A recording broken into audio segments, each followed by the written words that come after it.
So I bought Greg Doucette's Harder Than Last Time protein a couple weeks ago, and today it finally came in the mail. So I'm gonna give you an honest review on whether or not this stuff is worth buying. Now, I've had a lot of different proteins in my lifetime, but my favorite so far is from PES Science. That's because it's affordable, it tastes great, and it's very versatile for making different recipes. And for that reason, this is the protein that I will be comparing to Greg Doucette's protein. Also, if you look at the macros, they're virtually the same. So they both have 120 calories per scoop and 24 grams of protein. So after shipping and before tax, HTLT protein costs $55. Now, in comparison, PES Science protein costs $35. Now, I will say that I buy my PES Science protein from Amazon, and I have Amazon Prime, so shipping is absolutely free. But if you buy from PES Science's website, then shipping is $7. So if you don't have Amazon Prime like me, then the protein is gonna cost $42 shipped. So for my analysis, the law of diminishing returns absolutely exists. So let me explain. So for me, with Amazon Prime, Greg Doucette's protein costs almost twice as much as PES Science's. And in my opinion, PES protein in terms of flavor is about a 7 out of 10. So if I expect Greg Doucette's protein to be twice as good because it costs twice as much, then his would have to have a rating of 14 out of 10, and obviously that makes absolutely no sense. So for my analysis, Greg Doucette's protein will be worth buying in my opinion if it can score at least a 9 out of 10 average in my rigorous test, which includes 3 phases: protein shake, waffle, and ice cream. So let's get to it. So phase 1 is the protein shake, which is the simplest part of our testing. So I'm just adding 1 scoop of protein with 8 grams of PB powder and mixing that in a shaker cup with some fat-free milk, and then just shake it up. Okay, bottoms up.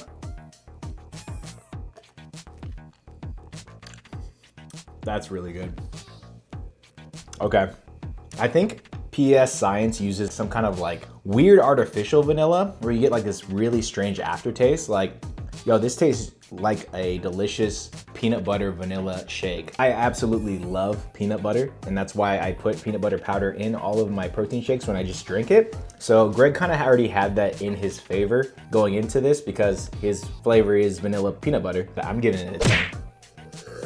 I'm seriously not BSing you guys. That is like the best vanilla protein shake I've ever had. Now on to the waffle phase. So this is actually the same exact recipe that I used when I made Nashville hot chicken anabolic style. So if you want to see that video, make sure to check it out in the description below. So to a clean shaker cup, add 1 large egg, 1 scoop of HTLT protein, a pinch of salt, a sprinkle of baking powder. Oops, that's way too much. Oh my goodness. And a small splash of milk or water. Okay, I put way too much baking powder in this, so I fully expect that when I put it in the waffle maker is gonna boil over and I'm gonna get waffle all over my kitchen, but it's okay, the waffle should be fine. Oh, there's no chance. Oh! Oh. Okay, let's try that again.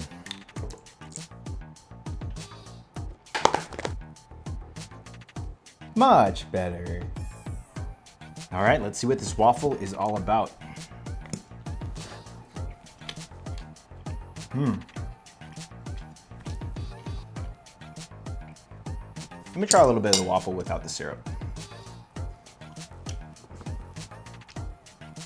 So first off, this is a protein waffle. It's not a regular waffle. So it still has that like kind of chalkiness that I'm used to when I make a protein waffle. I mean, that's kind of the reason why I'm comparing this to a different protein rather than the real thing. So let's just talk about the flavor. So with that said, the flavor is definitely better than the PES Select brand inside of a waffle. I'd give it a solid 8. It didn't knock my socks off, and if I had to just base it solely on this test, I would definitely say it's not worth buying, but that's why this is a 3-part test. And for the final test, we're gonna be doing Greg Doucette's staple, Anabolic Ice Cream.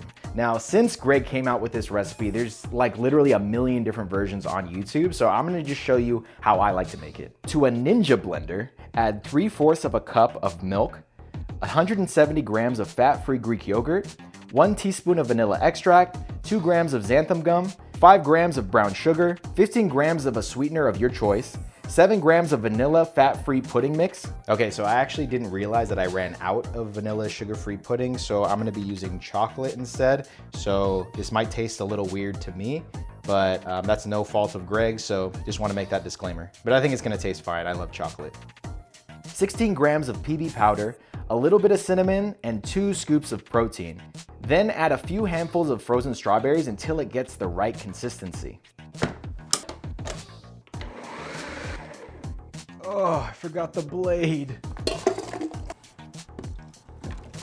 Then blend for what feels like an eternity until it passes the world famous blender test. I'm actually gonna add ice too because the consistency is a little bit too thin and I don't want this to fall on my head. Okay, so I'm actually not gonna do the blender test because this shake has been sitting around for probably like half an hour, so it's definitely going to fall on my head and I don't want the blade to come out and poke my eye out, so I'm gonna go ahead and skip the blender test. Okay, so this is the recipe that I have been waiting for because there is no chance that the godfather of anabolic ice cream would not make sure that this is a 10 out of 10 before he started shipping this stuff out. So anyways, enough talk, I'm gonna go ahead and try this. Oh man.